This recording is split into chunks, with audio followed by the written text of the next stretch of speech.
بسم اللہ الرحمن الرحیم۔ السلام علیکم۔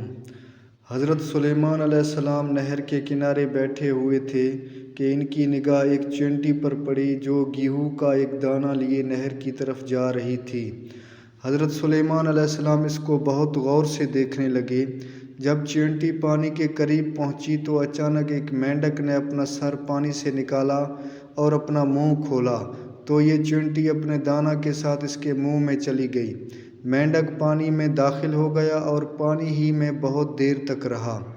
حضرت سلیمان علیہ السلام اس کو بہت غور سے دیکھتے رہے۔ ذرا ہی دیر میں مینڈک پانی سے نکلا اور اپنا منہ کھولا تو چینٹی باہر نکلی، البتہ اس کے ساتھ دانہ نہ تھا۔ حضرت سلیمان علیہ السلام نے اس کو بلا کر معلوم کیا کہ ماجرا کیا تھا اور وہ کہاں گئی تھی۔ اس نے بتایا کہ اے اللہ کے نبی، آپ جو نہر کی تہہ میں ایک بڑا کھوکھلا پتھر دیکھ رہے ہیں، اس کے اندر بہت سے اندھے کیڑے مکوڑے ہیں۔ اللہ تعالیٰ نے ان کو وہاں پر پیدا کیا ہے۔ وہ وہاں سے روزی تلاش کرنے کے لیے نہیں نکل سکتے۔ اللہ تعالیٰ نے مجھے اس کی روزی کا وکیل بنایا ہے۔ میں اس کی روزی کو اٹھا کر لے جاتی ہوں اور اللہ نے اس مینڈک کو میرے لیے مسخر کیا ہے تاکہ وہ مجھے لے کر جائے۔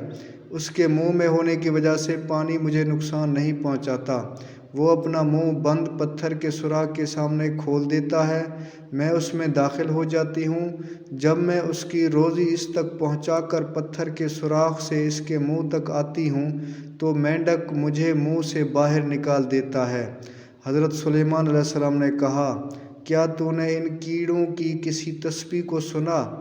چینٹی نے بتایا، ہاں، وہ سب کہتے ہیں، اے وہ ذات جو مجھے اس گہرے پانی کے اندر بھی نہیں بھولتا۔